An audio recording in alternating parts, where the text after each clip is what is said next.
Semangat pagi, anak-anakku.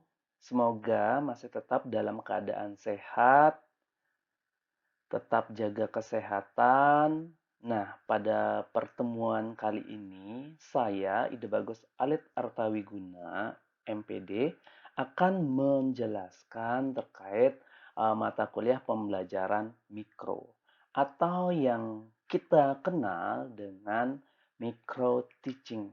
Mungkin rekan-rekan di kelas ini sudah pernah mendengar kata atau istilah dari micro teaching.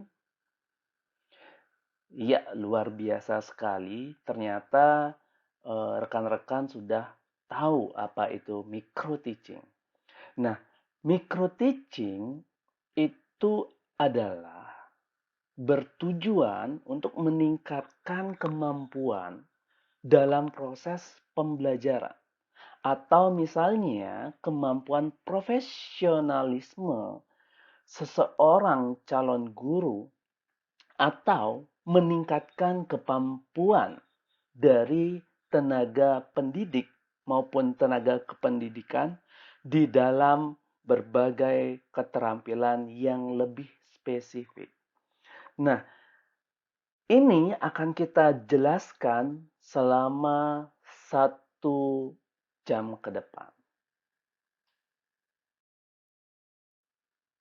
Baik, sebelum masuk ke dalam pembelajaran, nah di sini tujuan dari mata kuliah ini adalah mahasiswa atau rekan-rekan mampu mempraktikkan pembelajaran mikro yang menarik dan profesional sesuai dengan pembelajaran abad 21 dan menyesuaikan dengan revolusi industri 4.0. Jadi ini adalah tujuan akhir dari pertemuan mata kuliah ini. Nah, yang dimana nanti kita akan mengemas bagaimana menjadi seorang guru yang terampil mengembangkan media atau mengembangkan metode yang menyesuaikan dengan pembelajaran abad 21. Begitu pula di mana guru mampu menjalankan atau mengoperasikan komputer, mengoperasikan alat-alat ya pembelajaran baik by blended learning ya by tatap muka maupun pembelajaran online. Jadi di sini kita akan mengemas dalam 1 semester ke depan. Nah, berhubungan ini adalah mata kuliah pertemuan kedua. Jadi dalam mata kuliah pertemuan kedua ini Bapak mengharapkan atau tugas atau target yang Bapak inginkan adalah mahasiswa mampu membuat peta pikiran atau alur berpikir terkait dengan pembelajaran yang akan disampaikan nantinya tentu setelah Bapak memberikan penjelasan, pengertian, ya, paparan teori dan materi yang akan kita simak secara bersama-sama. Nah, karakteristik dari pembelajaran mikro atau micro teaching ini memiliki ciri-ciri atau spesialisasi sebagai berikut. Nah, rekan-rekan mahasiswa silakan amati gambar yang terlihat di slide berikut. Nah, setelah mengamati slide berikut, ya, apa yang Anda lihat? Ya, benar sekali Anda telah melihat foto dari sebuah candi Borobudur. Nah, sekarang bayangkan seberapa besar candi tersebut, seberapa luas candi tersebut, apakah kita bisa memeluk candi tersebut? Tentu tidak. Nah, candi tersebut adalah candi yang besar sekali. Bahkan candi tersebut sudah diakui sebagai warisan dunia oleh UNESCO. Nah, jadi candi tersebut merupakan candi yang paling besar yang di mana itu adalah warisan dari bangsa Indonesia. Nah, dari candi itu kita akan belajar bagaimana caranya melihat detail atau spesifikasi dari candi tersebut agar bisa kita melihat secara menyeluruh dalam satu kali pandangan. Nah, maka dari itu ya, micro teaching ini adalah sebuah konsep meminimalisasi atau penyederhanaan sebuah atau sesuatu hal yang besar, sesuatu hal yang luas. Nah, bagaimana caranya kita melihat candi yang begitu besar, kita kecilkan? Nah, sebagai berikut. Nah, tentunya rekan-rekan sudah melihat gambar miniatur dari Borobudur ini. Nah, kalau misalnya sekarang itu miniatur, bisa nggak kita peluk? Bisa nggak kita pegang? Tentu bisa, tentu dapat kita pegang. Ya, buktinya itu eh, saya atau Bapak ilustrasikan miniatur dari Borobudur itu adalah di atas tangan kita. Jadi dari hal yang begitu besar bisa kita kecilkan, bahkan kita bisa pegang. Begitu pula dengan pengertian dari pembelajaran mikro ini. Ya, jadi maksud Bapak memberikan ilustrasi gambar Borobudur itu adalah kita kaitkan dengan pembelajaran mikro yang akan kita bahas ke depan. Tentunya pembelajaran mikro adalah suatu metode atau pelatihan pendidikan dalam skala yang lebih kecil dan terbatas. Nah, dalam rangka meningkatkan keterampilan mengajar atau mendidik, jadi pembelajaran mikro ini memiliki sasaran utama, yakni adalah para pendidik di bidang keguruan atau di bidang pengajaran. Contohnya seperti rekan-rekan mahasiswa di sini adalah prodi PG PAUD. Jadi sangat relevan sekali karena rekan-rekan akan menjadi seorang guru PAUD nantinya. Bagaimana sih cara menjadi guru PAUD yang profesional? Nah, tentunya kita harus mempelajari teori dan praktik dari pembelajaran mikro.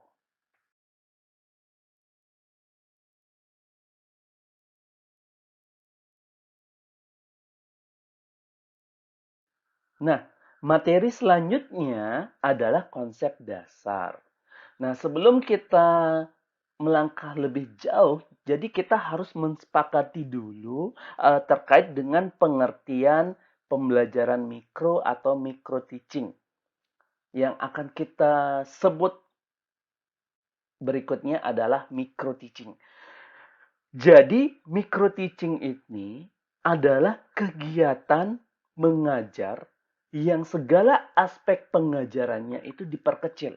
Bahkan dari jumlah rekan-rekan mahasiswa ini akan dibagi barangkali 5 sampai 10 orang setiap kelompoknya. Jadi nanti kita akan bagi secara rata agar rekan-rekan mendapatkan pembelajaran yang optimal ya sehingga mendapatkan dampak dari pembelajaran ini yakni menjadi guru yang profesional.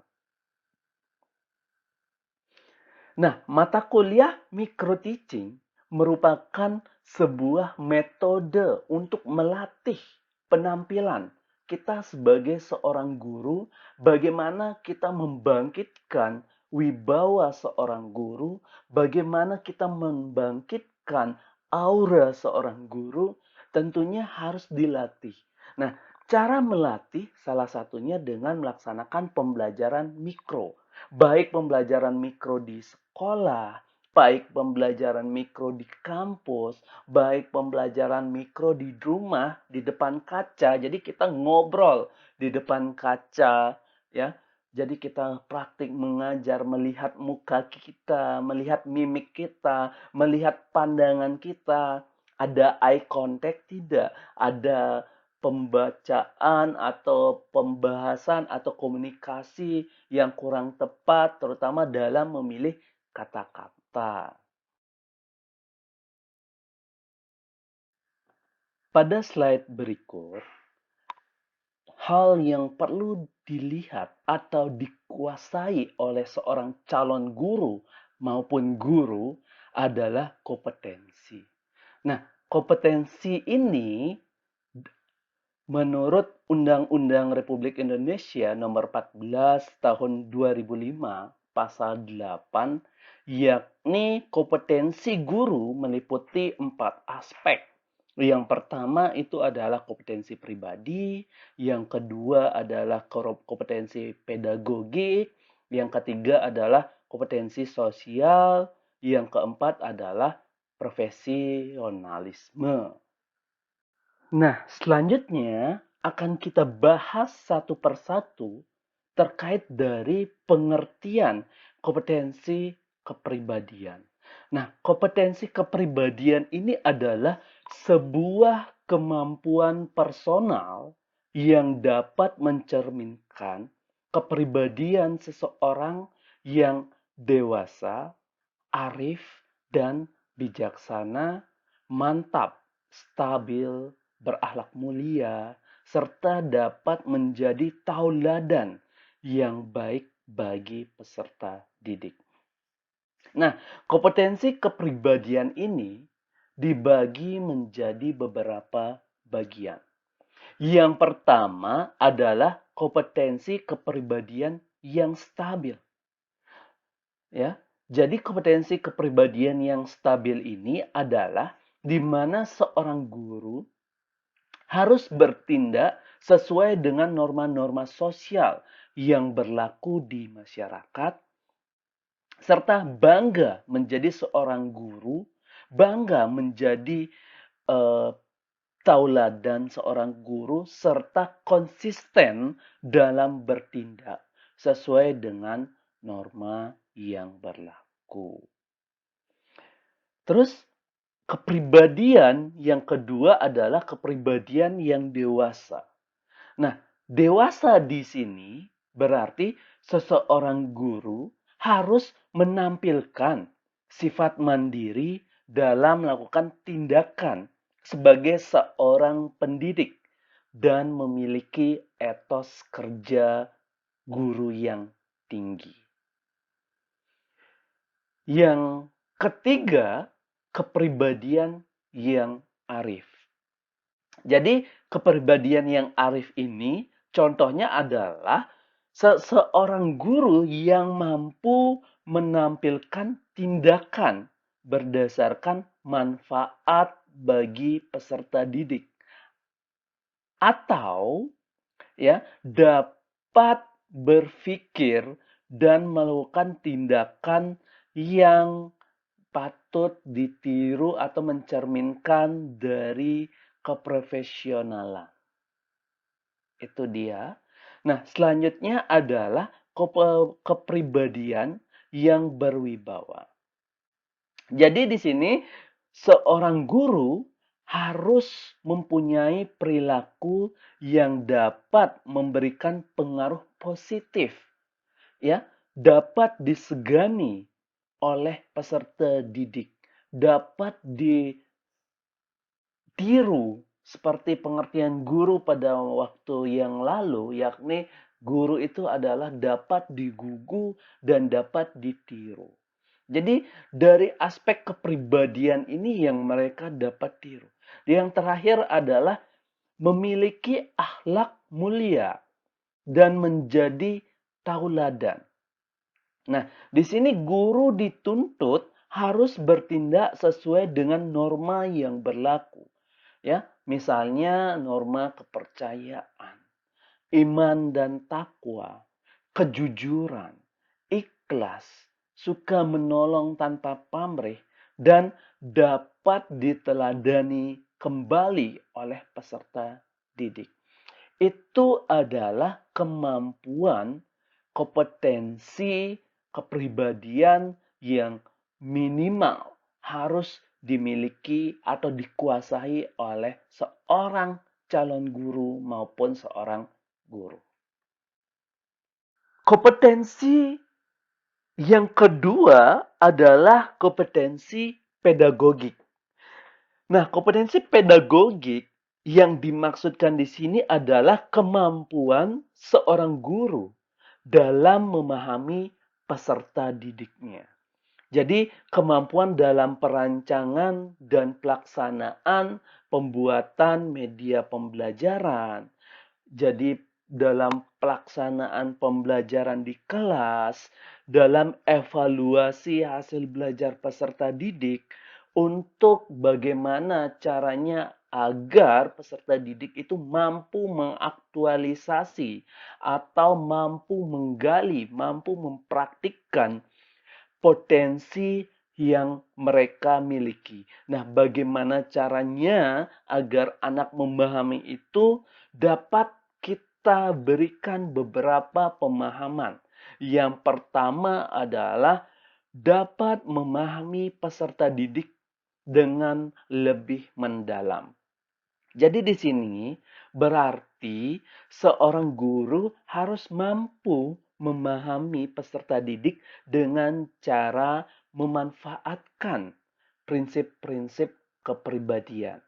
Nah, perkembangan kognitif dan mengidentifikasi bekal untuk mengajar peserta didik. Jadi kita pasti akan ada interaksi dengan peserta didik. Nah, dari interaksi tersebut yang saya atau yang Bapak sebut dengan wawancara, jadi kita akan mengetahui ya, bagaimanakah karakter anak ini, bagaimana gaya mengajar anak A dan anak B dan anak C. Jadi ketika kita sudah mengetahui, maka kita akan mengaplikasikan pembelajaran yang sesuai dengan yang mereka butuhkan. Nah, yang kedua ya, dalam kompetensi pedagogik adalah melakukan rancangan pembelajaran. Jadi di sini adalah bagaimana seorang guru ya memiliki atau memahami landasan pendidikan untuk kepentingan kemajuan pembelajaran. Misalnya seperti menerapkan teori belajar atau teori pembelajaran, memahami landasan pendidikan secara mendalam, terus menentukan strategi pembelajaran yang cocok, yang tepat bagi mahasiswa atau bagi iklim mahasiswa di kelasnya atau di sekolah seperti itu. Terus bagaimana melakukan rancangan terhadap materi ajar, terus serta dapat menyusun ya eh, rancangan-rancangan pembelajaran yang kreatif dan inovatif. Baik, selanjutnya adalah kompetensi sosial. Jadi, kompetensi sosial apa sih yang harus dimiliki oleh guru? Nah, kompetensi sosial yang dimaksud di sini adalah kompetensi sosial yang dimana guru memiliki ya sebuah kemampuan atau sebuah komunikasi atau skill berkomunikasi dan bergaul dengan sesama guru atau dengan tenaga kependidikan atau bergaul dengan peserta didik, terus orang tua peserta didik dan masyarakat di sekitar sekolah itu berada. Bagaimana caranya mengkomunikasikan sebuah acara atau kegiatan dalam sekolah agar berkontinu atau agar berkesinambungan dengan masyarakat di sekitar sekolah tersebut. Karena mengingat pentingnya komunikasi antar lembaga sekolah maupun lembaga masyarakat.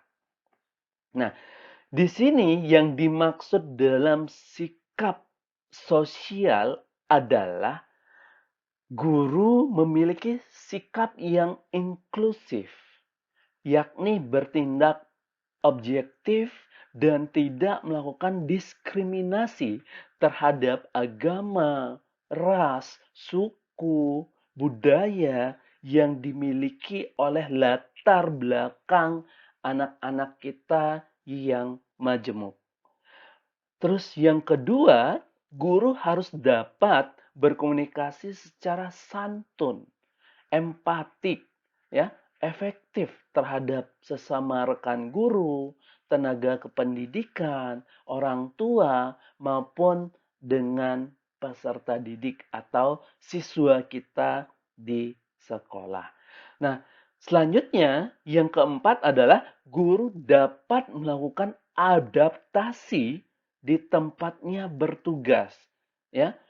Jadi di Indonesia itu terbagi-bagi menjadi beberapa atau ribuan pulau yang terdiri dari 32 provinsi yang dimana setiap provinsi itu memiliki bahasa yang sangat banyak, bahasa yang sangat beragam, budaya yang sangat luar biasa sekali, sangat majemuk. Jadi dimanapun guru itu bertugas mampu menghargai ya budaya atau adat atau ritual yang dijalani oleh masyarakat, yang dipercayai oleh masyarakat. Nah, yang terakhir adalah guru mampu melakukan komunikasi secara lisan maupun secara tulisan. Nah, di sini adalah bagaimana cara guru berinteraksi, baik dengan atasan, dengan pusat, dengan dinas pendidikan, dengan eh, artinya perlindungan anak, Komnas HAM. Jadi, bagaimana seorang guru dapat berkomunikasi dengan lembaga-lembaga lain. Nah, itu melalui surat, melalui lisan, secara berbicara atau mengobrol dengan rekan-rekan. Jadi, seperti itulah kompetensi sosial yang diharapkan yang dimiliki oleh calon guru maupun guru. Yang terakhir adalah kompetensi profesional. Nah, kompetensi profesional adalah penguasaan terhadap materi pembelajaran yang lebih luas, lebih mendetail, lebih mendalam, sehingga mencakup penguasaan terhadap materi, kurikulum. Jadi, secara substansi lebih pakar ya dari yang lainnya. Nah, di sini ya baik dilihat dari profesionalitas itu meliputi yang pertama adalah penguasaan terhadap materi. Jadi di sini pasti rekan-rekan mahasiswa pernah melihat atau pernah mendengar guru yang memiliki wawasan yang sangat luas. Jadi penjelasannya itu sangat jauh sekali, sangat dalam sekali, sehingga terkadang menyentuh hati kita. Nah, itu adalah ciri-ciri guru atau dosen yang memiliki profesionalitas yang tinggi. Terus selanjutnya, kompetensi keprofesional itu meliputi adalah penguasaan terhadap standar kompetensi dan kompetensi dasar dari setiap mata pelajaran. di bidang yang diampu oleh guru. Nah, misalnya kalau misalnya rekan-rekan nanti kan menjadi seorang guru PAUD.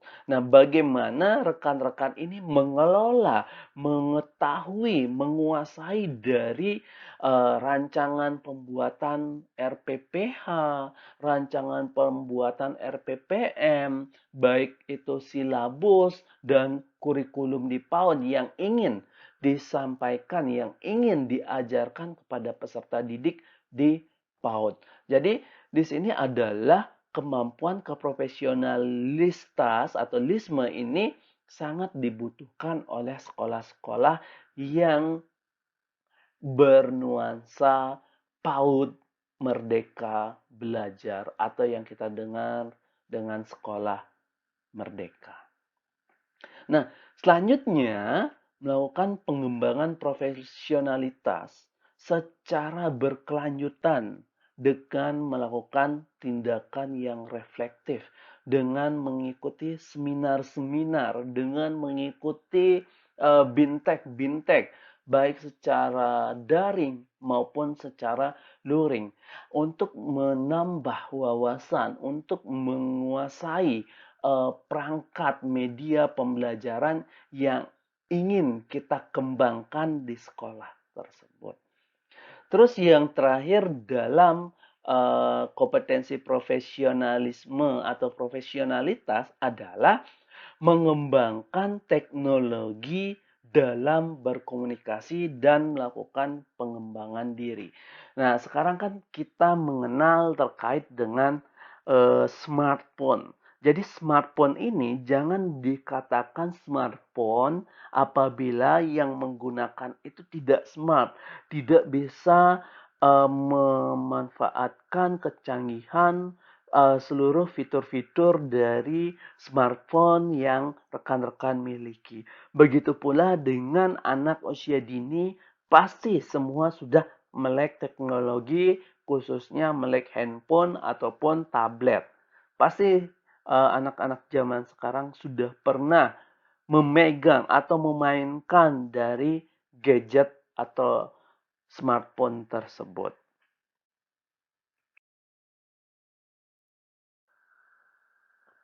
Nah, setelah mempelajari 4 kompetensi yang harus dimiliki oleh seorang guru, jadi kita akan berlanjut kepada fungsi micro teaching atau fungsi dari pembelajaran mikro. Nah, yang pertama itu adalah bagi calon guru dapat memberikan pengalaman yang baru dalam belajar dan mengajar.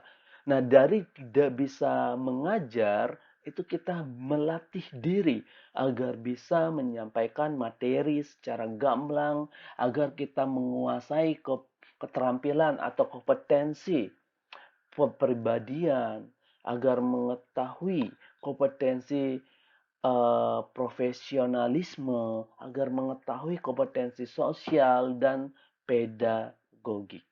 Jadi ketika kita sudah memahami kompetensi yang minimal dimiliki oleh seorang guru, jadi kita otomatis mengetahui bahwa sangat penting sekali fungsi dari micro teaching ini, baik bagi guru atau bagi calon guru maupun bagi guru.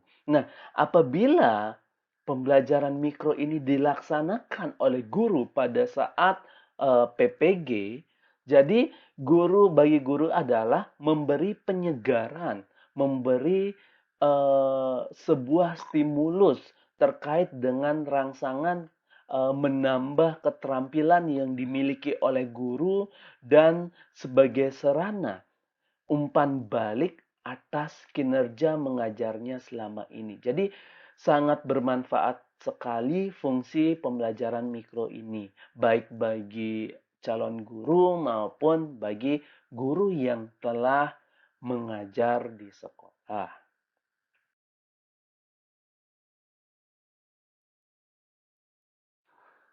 Nah, setelah kita mengetahui fungsi dari micro teaching, kita kali ini di slide berikut ini akan mempelajari terkait dengan tujuan micro teaching. Nah, yang pertama adalah membekali atau meningkatkan performance, penampilan, ya, performa calon guru atau guru dalam mengadakan kegiatan belajar mengajar melalui kelas pelatihan keterampilan mengajar atau yang disebut dengan micro teaching. Jadi tentunya di sini adalah melatih agar guru tersebut terampil menguasai 4 kompetensi yang telah dipaparkan di slide awal.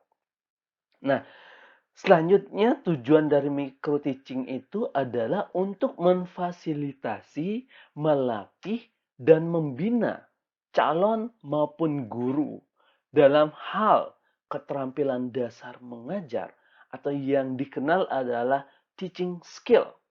Kompetensi yang diharapkan sesuai dengan undang-undang dan peraturan pemerintah yang berlaku, berlatih dan mengkoreksi serta menilai kelebihan dan kekurangan yang dimiliki oleh rekan atau teman yang sedang praktik, rekan atau teman yang belum praktik, atau diri sendiri, yakni melaksanakan introspeksi diri atau self evaluation atau evaluasi diri sehingga selalu dapat meningkatkan eh, kelebihan dan dapat meningkatkan atau mengurangi ya kekurangan yang ada dalam diri kita.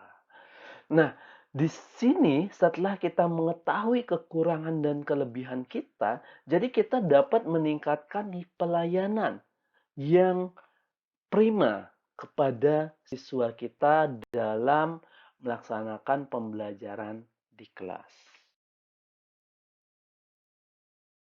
Nah, pada slide berikut akan membahas terkait dengan asas-asas dalam micro teaching. Yang pertama adalah asas sinergi. Nah, asas sinergi yang dimaksud di sini adalah suatu bentuk dari sebuah proses atau interaksi yang menghasilkan suatu keseimbangan yang harmonis sehingga bisa menghasilkan atau menimbulkan sesuatu yang optimal. Jadi di sini bagaimana cara kita sebagai seorang guru mampu berinteraksi dan menghasilkan sesuatu yang seimbang, sesuatu yang tanpa merugikan orang, sesuatu yang harmonis dalam menjadi seorang guru. Tidak merugikan baik bagi peserta didik, rekan sesama guru, dan rekan tenaga kependidikan. Yang nomor dua adalah integritas ilmiah. Jadi seorang guru harus memiliki integritas ilmiah. Nah, yang dimaksud di sini adalah menghormati dan menjunjung tinggi kaidah, hakikat, dan kebenaran ilmiah dengan tujuan agar kita sebagai seorang guru itu tidak mengorbankan sesuatu milik orang lain demi kepentingan kita pribadi. Jadi kita tidak boleh mengklaim sesuatu yang bukan kita yang mengerjakan atau bukan kita menemukan dan itu membuat seolah-olah itu adalah penemuan kita. Jadi di sini adalah integritas ilmiah yang harus dimiliki seorang guru itu harus tinggi. Tidak bisa ditawar. Yang ketiga adalah asas inovasi. Nah, asas inovasi yang dimaksudkan di sini adalah suatu proses untuk mewujudkan, mengkombinasikan, atau mematangkan suatu pengetahuan atau gagasan ide yang kemudian disesuaikan oleh guru untuk mendapatkan novelty atau sebuah nilai kebaruan dari sebuah proses, dari sebuah hasil, dari sebuah eee, produk yang dikerjakan atau yang dikaryakan oleh guru tersebut. Asas yang terakhir adalah asas akuntabilitas. Nah, asas akuntabilitas ini adalah suatu bentuk kewajiban untuk mempertanggungjawabkan keberhasilan atau kegagalan dalam proses pelaksanaan, baik itu misi pembelajaran ataupun dalam mencapai tujuan dari pembelajaran yang pernah kita rancang di RPP, dan evaluasi yang sangat penting bagi seorang guru untuk eh, merubah atau merevisi dari RPP yang kita rencanakan agar dapat dilaksanakan dengan optimal.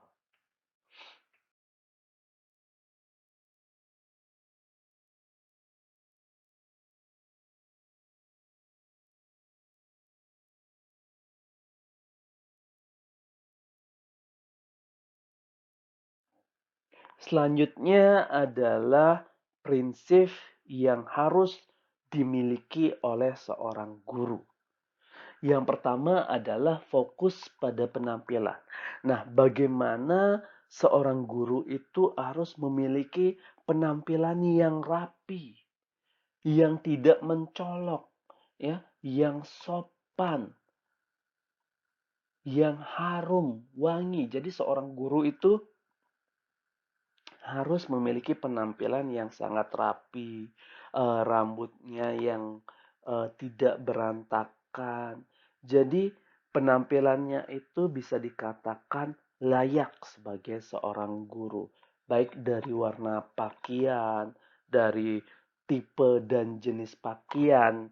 Misalnya kalau di sini ada yang menggunakan baju yang ketat, itu ketika menjadi seorang guru lupakan, ya, karena kita akan melatih bagaimana cara penampilan kita. Misalnya ada yang di sini terlalu terlihat, ya, fashionable. Jadi ketika kita menjadi seorang guru sebaiknya ya biasa-biasa sajalah, ya. Terus yang kedua adalah spesifik, konkret, dan realistis. Jadi sebagai guru itu nggak usah neko-neko. A, B, C, mau A, B, C, mau harus mampu menguasai A, B, C, D, E sampai seperti itu. Jadi kita harus realistis, ya. Apa bidang keahlian kita itu yang akan kita kuasai secara spesifik, secara konkret, dan bisa kita aplikasikan secara realistis. Misalnya di sini rekan-rekan eh, pintar dalam pelaksanaan seni lukis, sehingga cocok sekali sebagai seorang guru PAUD. Nantinya rekan-rekan itu mampu melukis dengan baik. Namun ketika rekan-rekan mampu melukis dengan baik, belum tentu ketika menyanyi rekan-rekan akan menguasai bagaimana lirik, bagaimana nada, bagaimana intonasinya, tentu tidak akan dapat dikuasai dengan optimal. Begitu pula dengan bidang-bidang seni yang lain. Misalnya seperti, seni dalam seni kriya atau seni patung. Belum tentu rekan-rekan itu akan dapat menguasai. Nah, yang ketiga, berbasis minat praktik. Jadi apapun materi yang didapat, itu kita dapat praktikkan, dapat aktualisasi, dapat aplikasikan dalam kehidupan sehari-hari kita. Yang keempat itu adalah umpan balik atau yang kita kenal dengan istilah respon. Jadi seorang guru harus memiliki sikap yang memberikan respon yang positif, respon yang mendukung segala kegiatan atau tindakan dari siswa kita, terutama yang kegiatan yang sangat bagus. Ketika kegiatannya yang buruk, maka kita akan menegur agar anak tersebut tidak melaksanakan kegiatan itu kembali. Terus objektif dan seimbang. Jadi guru sering sekali memiliki permasalahan memberikan nilai yang tidak objektif, ya, yang tidak adil karena melihat dari tampang yang dimiliki oleh siswa. Misalnya ketika ada siswa yang ganteng. Jadi rekan-rekan di sini memberikan nilainya yang lebih karena dia ganteng, karena dia cantik. Jadi rekan-rekan memberikan nilai tersebut secara subjektif tanpa melihat dari tugas-tugas yang dikerjakan, dari kemampuan baik kemampuan individu dan kemampuan kelompoknya. Jadi tanpa melihat itu hanya melihat tampang. Kalau di sini ada seperti itu, maka rekan-rekan Bapak ingatkan untuk bertobatlah. Jadi kita sebagai guru harus memiliki prinsip yang objektif. Yang keenam adalah tuntas. Jadi tuntas di sini adalah apabila rekan-rekan memberikan tugas ke ke siswa, maka rekan-rekan harus menuntaskan tugas itu dengan mengkoreksi dan mengevaluasi, ya, memberikan sebuah eh, penilaian yang tentunya yang adil.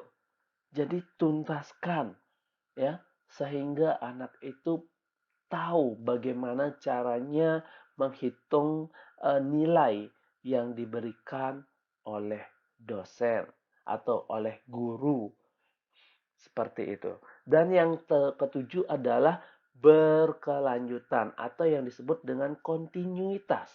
Jadi sebagai seorang guru kita harus berkelanjutan, ya, bagaimana kita menerapkan inovasi-inovasi yang secara kontinu dalam pembelajaran kita. Jadi kita harus pintar mengevaluasi diri. Kira-kira pada pertemuan kali ini yang mana kurang dalam diri kita dan itu diperbaiki, dicatat dan disampaikan kembali hasil revisinya itu di semester eh, mendatang atau semester berikutnya. Baik, slide berikut adalah slide terakhir sekaligus sebagai penutup pertemuan mata kuliah ini. Ya, mohon maaf apabila Bapak ada salah kata atau salah ucap, baik itu pun disengaja maupun tidak disengaja. Dengan tulus hati, Bapak memohon maaf kepada rekan-rekan mahasiswa seluruhnya. Semoga kita dalam lindungan ide Sang Yang Widi Wasa dan semoga kita selalu diberikan kesehatan sehingga kita dapat berjumpa kembali. Dan yang terakhir adalah rekan-rekan mengingat, membuat tugas kita, alur berpikir atau peta pikiran terkait dengan rancangan. ya, RTM yang telah Bapak paparkan di awal. Semoga rekan-rekan semua dapat mengerjakannya dengan gembira dan bersungguh-sungguh. Mungkin demikian yang dapat Bapak sampaikan. Pak akhiri pertemuan kali ini dengan mengucapkan salam para mesanti.